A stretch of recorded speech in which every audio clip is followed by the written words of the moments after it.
பாருங்கள், அங்கே வந்து சில வீடெல்லாம் தெரிஞ்சு பாருங்கள். அது வந்து தாளமுகை அப்படிங்கிற கிராமம். அந்த கிராமத்துக்கு ஏற்கனவே நான் வந்து விசிட் பண்ணி பல வீடியோக்களும் பதிவு பண்ணியிருக்கேங்க. இப்போ ரீசெண்டாக கூட ஒரு விசிட் பண்ணியிருக்கேன்.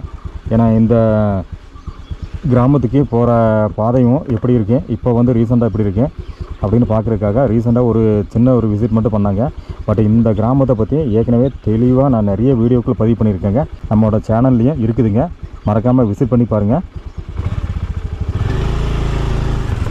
ஃபுல்லாகவே ஃபாரஸ்ட்டுங்க. இந்த பக்கம் பாருங்கள், பயங்கரமான ஃபாரஸ்ட்டு. இது ஃபுல்லாகவே ஃபாரஸ்ட்டுங்க, பயங்கரமான ஃபாரஸ்ட்டு. கீழே வந்து எதாவது இருந்துச்சுன்னா ஒன்றுமே நம்மளுக்கு தெரியாதுங்க. ஃபுல்லாக வந்து செடி கொடிகளாக வந்து ஃபுல்லாக மூடி இருக்குதுங்க. இங்கே பாருங்கள், எதாவது தெரியுதான் பாருங்கள். கீழே வந்து ஒரு கல் மண் எதுவும் நம்மளால் பார்க்க முடியாது.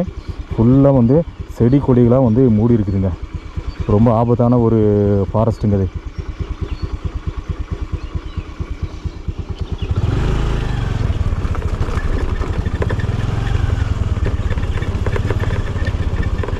கோத்தகிரிலேருந்து மேட்டுப்பாளையத்துக்கு போகும்போது இப்படியும் போகலாம். பட் வந்து போகாதீங்க, அவ்வளோதான் நான் சொல்கிறது. ஏன்னா இப்படியும் போகலாம், பட் வந்து போகாதீங்க. இது வந்து டேஞ்சர். எல்லாருனாலையும் இந்த வழியில் வந்து பயணம் பண்ண முடியாது, சேஃப்டியும் கிடையாது.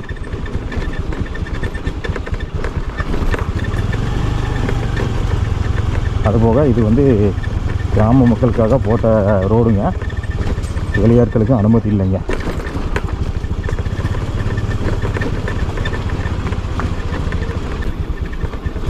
வெளியாட்களுக்கு அனுமதி இல்லை. பட் நீங்கள் மட்டும் எப்படி போகிறீங்கன்னு கேட்கலாம்.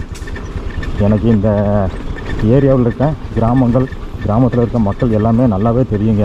ஸோ அதனால தான் நான் வந்து தைரியமாக போயிட்டுருக்கேன். ஏன்னா எனக்கு ஏதாவது ஒன்றுன்னா அந்த மக்கள்கிட்ட சொன்னால் போதுங்க, அவங்க வந்து பார்த்துருவாங்க. ஏன்னா இந்த ஏரியாவுக்குள்ள நிறைய மக்களும் எனக்கு தெரியுங்க.